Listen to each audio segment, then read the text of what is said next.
friends. I'm Alia. Welcome to Aligning Authenticity, where we talk about all things mental health. Today, I have a guest, Ilani, and she is actually a writer. She is a toddler mom, and she does a lot of her work is to help first-time mothers. And with that, she's also a writer of a blog called bloomsandbubs.com. She provides certain like travel tips and toddler mom hacks, which I love. I actually met Ilani also online, and I became such a big fan of her work. Ilani, tell us a bit about yourself. Yeah, thank you so much for having me here today. I'm so honored. My name is Ilani. I'm a mom to a really cheeky 3-year-old toddler. I am a writer and a founder of the blog Bloom with Bob. And I'm so passionate about empowering first-time moms. So I created a page on the blog and a community to basically help other moms thrive because I also had that journey going from surviving to thriving, and I'm all about empowering moms with the practical tools and honest conversations and providing a safe space for them to be the best version of themselves for themselves and also for their families. One of the things that also caught my eye that time when I saw your work online was your mom dates. Can you tell us a bit about that? Yeah, so I think as a new first-time mom back then, I felt like motherhood was a lonely journey. And given that it was also like the pandemic at that time, so I didn't feel as supported. I felt a bit lonely. And so coming out of that, I slowly started finding a supportive mom group of friends. And so I was thinking, like, I can't be the only one who feels like lonely. And so I wanted to create a safe space and a community for other moms who might, be struggling and they don't have the village that they need. It was kind of like me just paying forward, because I felt so grateful for my mom friends who were there for me when I felt like low or lonely at that point. So yeah, I started hosting mom dates this year. And it started off something simple and casual, just like, oh, you guys want to hang out? And then it started to slowly grow. The most recent one, we had about 30 moms and moms to be. And yeah, I'm excited to host more mom dates in the future, inshallah. Thank you for sharing. So I understand you've also got certain freebies and things to also tell us about, but let's reserve that for the end of the episode. Since it is our first episode, we're going to dive in a little bit more into mom guilt and mental load. What are some parts of the struggles that mothers go through? But we're going to do things a little bit differently. Okay, that's where we're actually going to talk through certain questions. So let's go into that first question. If mom guilt was a character in a story, how would you describe its personality? Gosh, if mom guilt was a character, I would imagine she would be really dramatic, and also a bit pessimistic. Kind of like that negative auntie that you would have, at your family gatherings. someone who someone who kind of like, points out your flaws and right, and like making sort of triggering you, making you question like, are you doing enough? And auntie would kind of like poke you and trigger you. The root cause of is that like either that you're not being a good mom or you're not being the best mom that you can be. You'll be like that negative auntie. Yeah, it reminds me of like anxiety in Inside Out too, So it's like, right? Yeah. So it tells you all of these things. And then, at first it seems like, okay, it's just trying to take care of you. And then at some point it could be like too much, like as in trying to really make sure everything is like within control or so. Because I think that's what mom guilt does for people who might not be that familiar with mom guilt. Although I don't know how you could not be familiar with mom guilt, but we always feel like we could be doing better. Like that critical auntie that you're talking about, right? It's like you can do everything right, but somehow there's just like one part that will just like nitpick or so. Yeah, the nitpicking, and interesting that you said about letting go, like about anxiety, like character. I think a part of mom guilt is also rooted in the fear of letting go because you just want to be in control all the time. So it makes you feel in case in case things break up. Yeah, it catches you. Yeah, I agree. And it was really kind of like mind blowing to see emotions as characters, because it kind of like because otherwise you're just living in your head, right? But when you see it on screen, it's like, oh wow, this is how Yeah. like those brains work. It's similar to what I tell like my clients also sometimes in therapy. The different emotions is like there are different characters in the room, just like how it is in Inside Out. So it was really nice to Mm. see like that animation that each one of these emotions Yeah, they have different voices, you know. But I would think that when it comes to mom guilt, you might hear a bit more of the anxiety and maybe like sadness ish, you sadness. know, very little of the Yes. joy or you know, Yes. maybe sometimes the disgust, right? Like, oh, I don't know if you've ever seen this post. Someone pointed out about how like in the movie, if you see the mom's brain, mm, the main driver like emotion was sadness, but for the dad, mm. the main driver was anger. Did you notice that? Yeah, yeah, yeah. It was So, so you know, they all interesting, have their own right? panels, right? Yeah, and they're like Yes. pressing. So like the main emotion in someone's brain is it could be different. So yeah, that was so Mm, interesting to me. And it's true. I think for a while, while I was, especially in the beginning of like my motherhood journey, I think sadness and anxiety mm, really took the driver's seat. So yeah, I can relate to that. mm. Yeah, for sure, it can be very unnerving, especially at the start of it. Like, you know, Dala, you have such differences in terms of your body, physically, and then emotionally, even with all the different hormones that's coming in and out, right, when you give birth and stuff.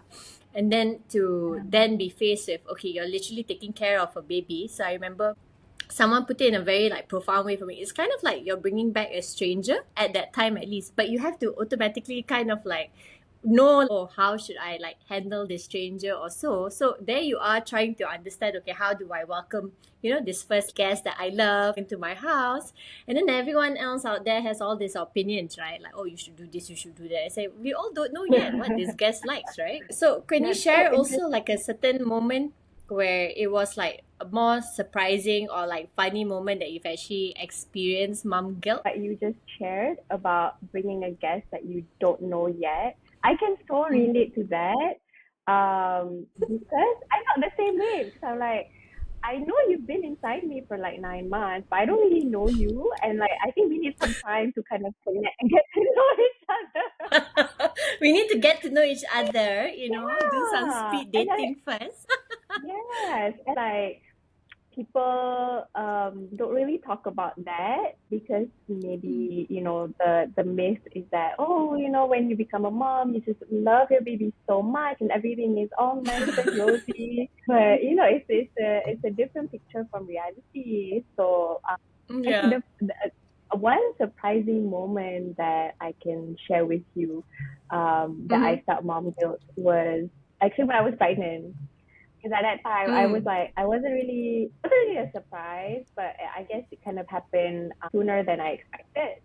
So when Mm. I got pregnant, I was like, oh, I'm pregnant. And then I took a long time to kind of like accept that I was pregnant. And then I mean, truthfully, I wasn't super happy about it. And I felt guilty. I felt guilty because I was child, like obviously like, I love my baby, but I felt guilty that I didn't feel super happy about it. And I think that was because knowing that some women have trouble conceiving, and here I was like pregnant, but I wasn't like fully happy. And Mm. so that was kind of surprising for me. But it's mom guilt. I feel like I have felt it at every stage of my motherhood so far. Mm. I would feel guilty for taking breaks or taking time Mm. away from my son. I felt guilty when I started sending him to play school. And so I went to Phuket recently with my family, and then my Mm. husband and my son wanted to go island hopping. So I don't really like to go on boats. And so my husband was like, you know what, just go and have a spa day, and I will take care of Adam. I know that I was supposed to be happy about it, but I felt a bit guilty about just leaving them. Mm. Like it's a family trip. I'm supposed to spend time with them. I'm supposed to spend time with my son. But my husband's like, no, no, no, no. Like he just insisted that I go, and yeah. So that was kind of like a funny moment because it has been at that point like almost 3 years of me being a mom. Like I Mm. should get used. I should get Right. used to Yeah. like, taking breaks from my son. But yeah, it just comes up like every now and then, basically. I suppose it's because us being mothers is like a full-time job, right? Like it never stops. So I used to joke that sometimes especially when I was in corporate, so it's like you have a boss at work, but then at home it's like they're the boss, and like so when you are Your little one is the boss, yes. yeah, the little one's the boss at home. So yeah, but I had a similar experience also when it came to my daughter. I said, but she's bigger now. Like she's like 9. She's turning 10 next year. But oh my gosh, the mom guilt also hit me quite hard. Like it was so random. Like it actually just happened this recent weekend. So I was thinking about how she's turning 10 soon. I had like a full on crying session by myself, babe. Tengah melodrama by Oh, myself, right? Thinking, like she's not gonna be the small girl anymore. And I was like messaging my friends and like my husband, also because my husband I think was like doing some work apa kan. And then so I was messaging him like, have I done enough, as a mother? And he's just like, where's this oh. coming from, right?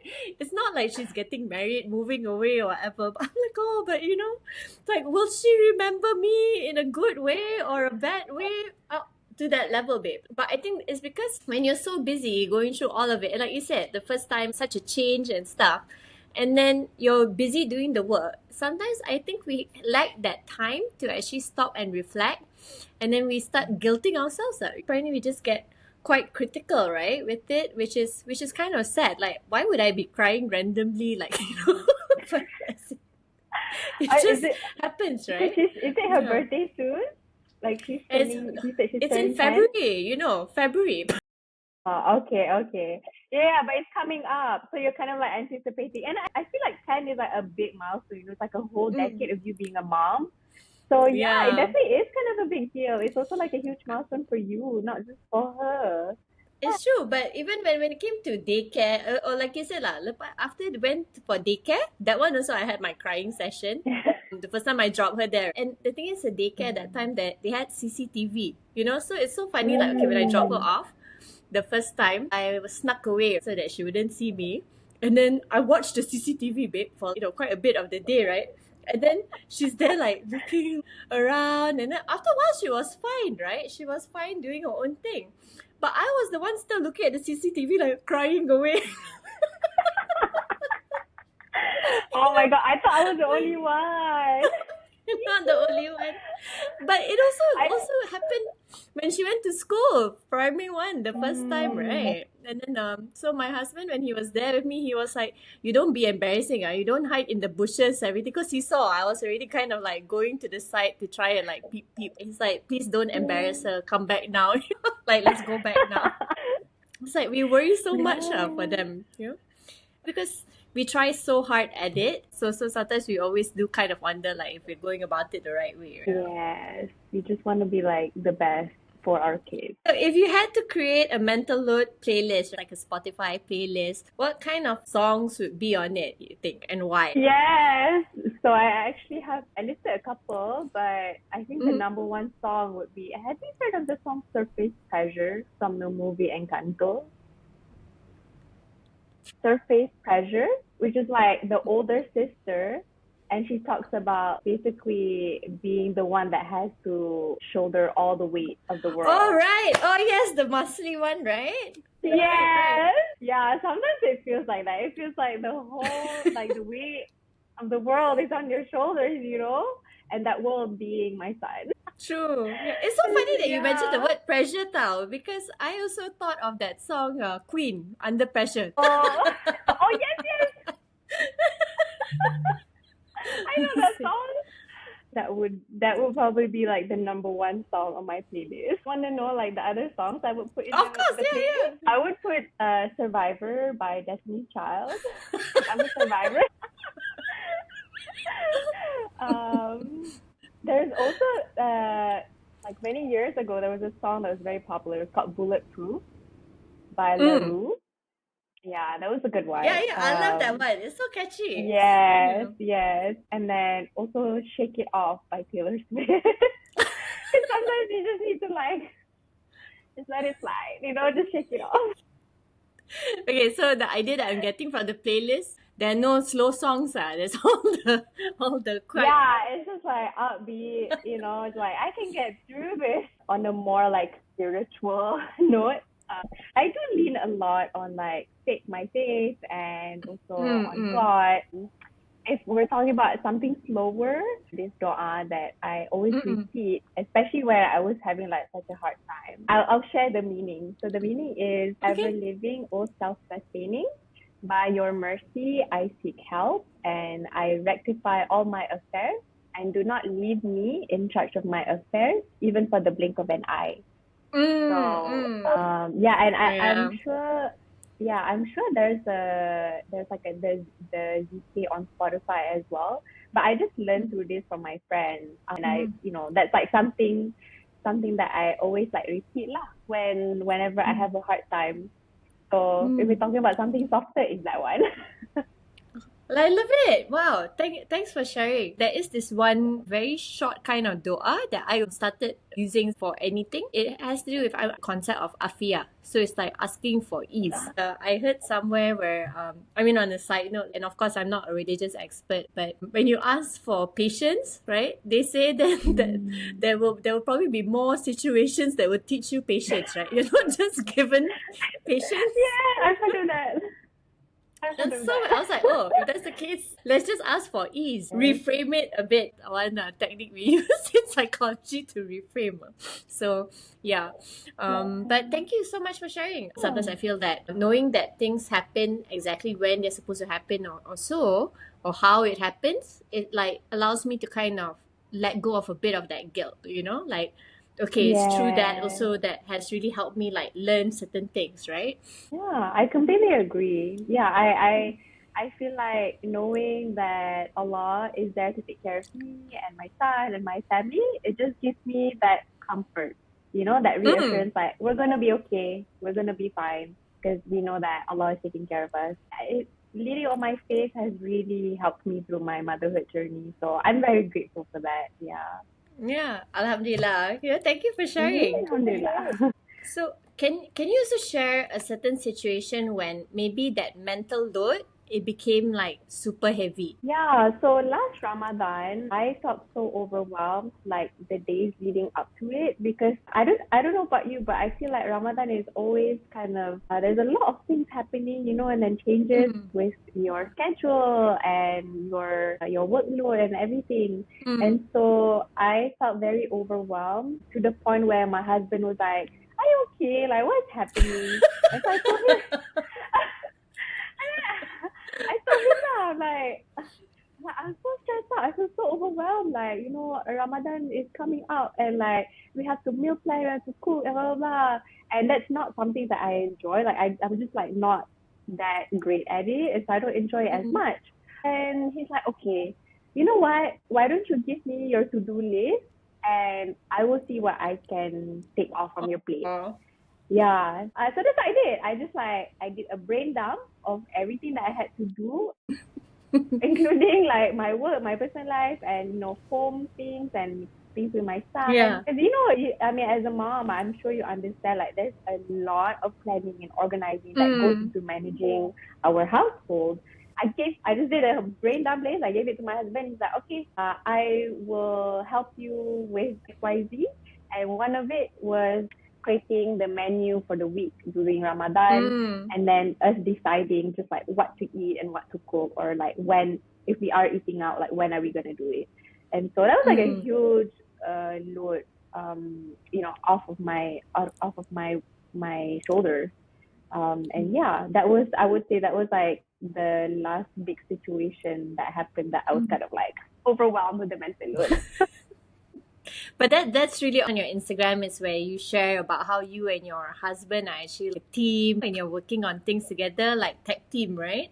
And that's amazing because sometimes we forget that when we're dealing with the mental load, it is easier when you're delegating a little bit of it. Like we don't have to take all of that on ourselves, right? And it's so great that your husband is actually providing that support, I think that's one of the things that people don't really mention, that men nowadays, no disrespect to previous generations or whatnot, but they're a lot more hands-on, now Yeah, compared to yeah, they last are. time, right? Yeah, that's Yeah. true. I mean, Alhamdulillah, I am very thankful that my husband is very supportive. Our generation of, husbands and dads, they're very more involved. And one thing that I'm very grateful for is that it's only possible because our parents' generation have laid the foundation. Like they're not Mm. perfect, and that's okay because we're all humans. Because of how they brought us up, we are able to kind of like build on that. Mm. So whatever their ceiling is, it has become like our floor that we can build on. Yes. Yeah. And I just want to share, like, for my husband and me to come to this point where we can kind of tag team and like work together is only because we've spent like the past 3 years working on it. Like, there has been Yeah. so Yeah. many Yeah. Yeah. conversations. You know, I Yeah, mean, it's some so not great you pleasant mentioned ones. that. Yeah, I think we should address that Yeah. in a future episode, right? This part of it is what some people they just don't realize also, because when we see on social media, it feels like oh everything is just, it's very like glossy or family get-togethers or whatnot, but they don't know that Yeah. hello behind 1,001 conversations had to happen before we get to this stage, right? And Yeah. so and I think that there are a lot of mothers or women and even like I mean men also can be included, but in the sense that the moment they meet someone or like they get married and then let's say it's like some parts they feel like they're not supported, they quickly like consider like oh maybe I didn't pick the right one, right? And I'm like I think with anyone you pick Mm. also sometimes there is certain fighting and climatizing that needs to happen. It's just more of Yes. if both sides are on the same page with it. It's not always going to be like smooth sailing. They're not mind readers Yes. either. Exactly.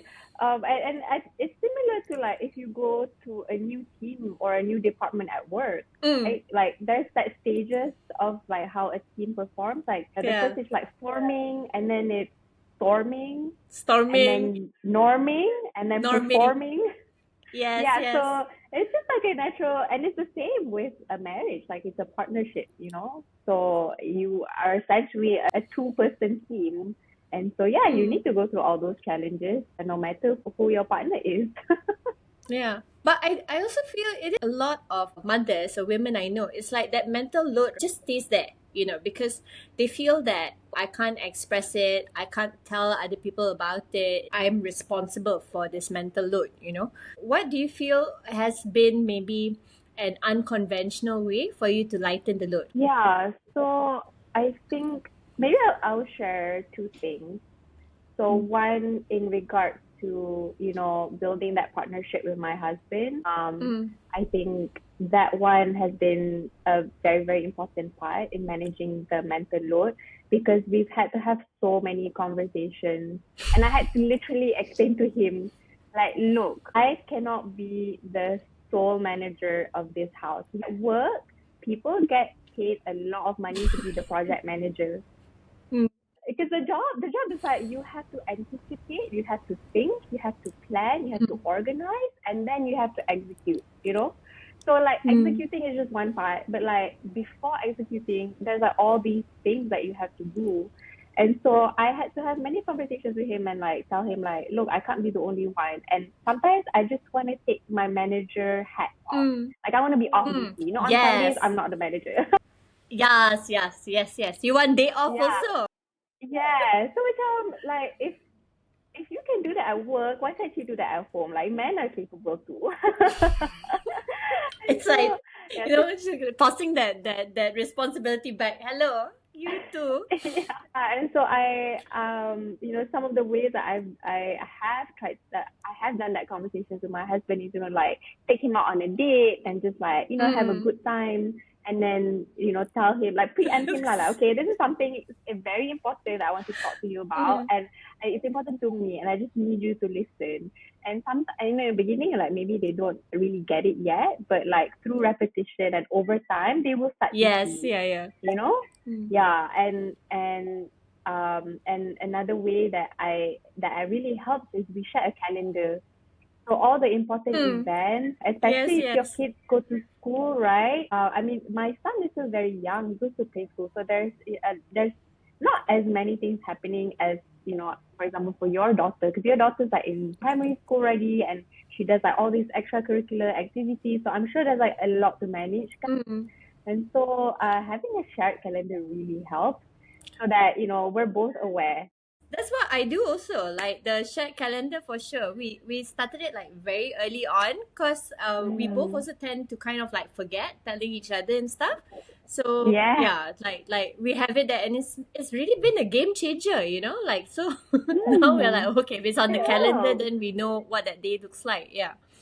The second part is being okay and accepting that other people will do things differently from how we do it. A lot of women, a lot of moms, they don't feel comfortable sharing that mental load, maybe because they are afraid to accept and be okay with how things can be done differently from how they usually Mm, do mm, things. Yeah. I think right. that's the part of like letting it go and accepting. Yeah. That's true. Yeah, yeah, yeah. That's very profound actually. I've never thought of it that way, like as in because I suppose when I hang out with other moms also, they're a bit more advanced than me in that stage. They have like 2 or 3 kids or so. But I always find it very interesting to hear like, hey, how are you all handling all of this, right? I like to pick up tips. I don't mind doing it differently.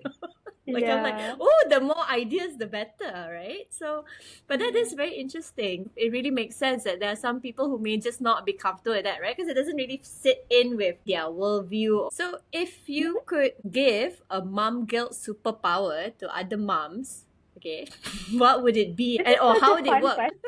So every time you Yeah. feel mom Okay. guilt, right? What's the superpower? I would like to give them two superpowers. Number one is called the perspective shift goggles. So when Oh, you put the perspective shift goggles, it lets you step outside of your perspective and puts mm-hmm. you in your children's shoes. And so so for example, when you feel guilty about going to work, about going to the gym, or taking time for yourself, it forces you to see what your kids see, which is actually okay. I can see that mom is getting healthier, getting Mm, stronger. She's showing me that hard work is important and setting an amazing example of growth and resilience. And I think it's so empowering to think about like how am I showing up for myself and how does it look like mm, to my children, you know? yeah. And I think once I started doing that and thinking about it from my son's perspective, it had really helped me to kind of tone down the mom guilt.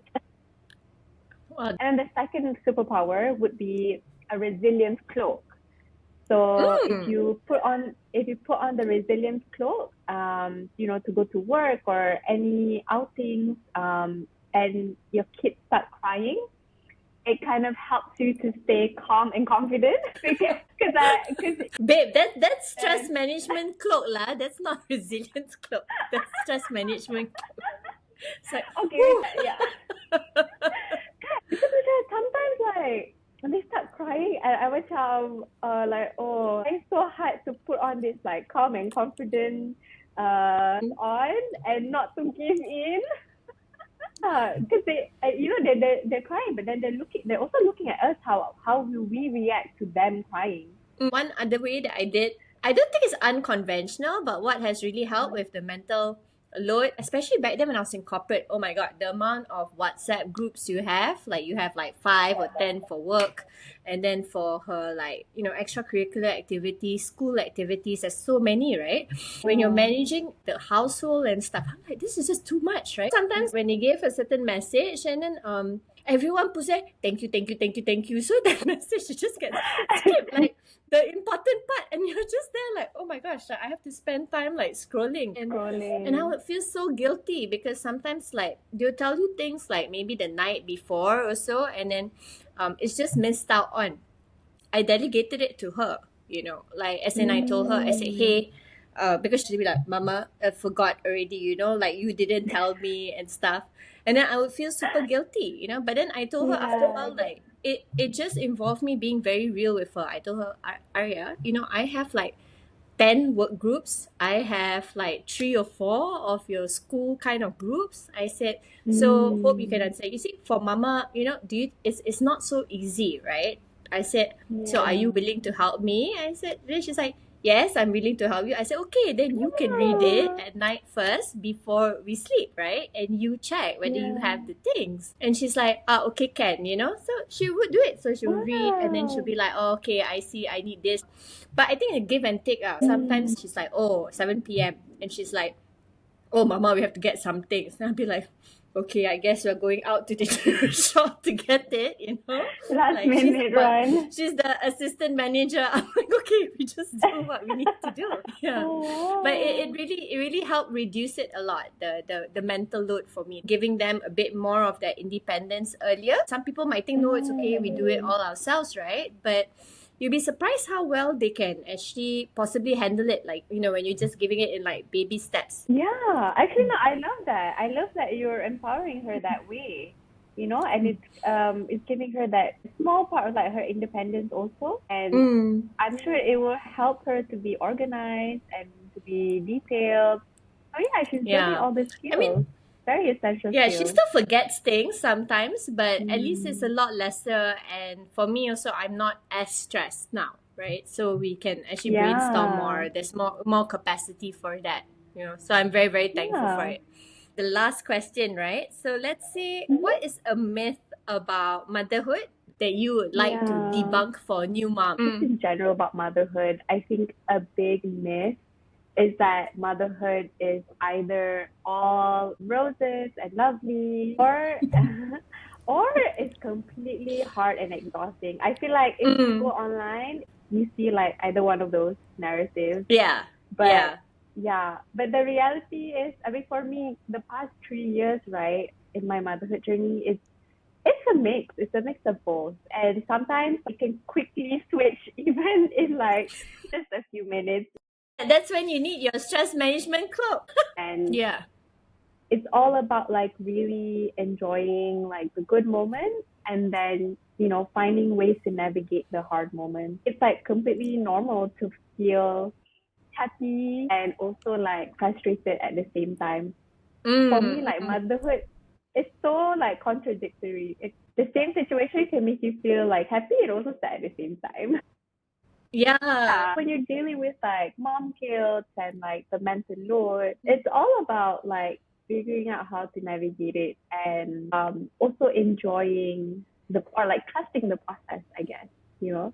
Yeah. Yeah, that's beautiful. Okay, thanks for sharing. Today we've actually discussed a little bit of this about the mom guilt and the mental load. What is this surprise that you have in store, or what do you have lined up at least for your own toddler moms or like first time moms? And also how can they like reach you? You can follow me on Instagram, ilani.zain, if you want to connect and join the community. I love my community on Instagram, on my emails. They're really, really lovely group of Yeah. moms. Like everyone is so kind and wonderful and supportive. And if you want to dive deeper into like some practical ways to manage the mental load, I actually have a freebie. It's called the 7 Toddler Mom Hacks to Save You Time and Energy. I share Mm. my personally like tested hacks, and those are like my go-to strategies to finding a bit of breathing room in my day-to-day as a mom. And I hope it will do the same for you.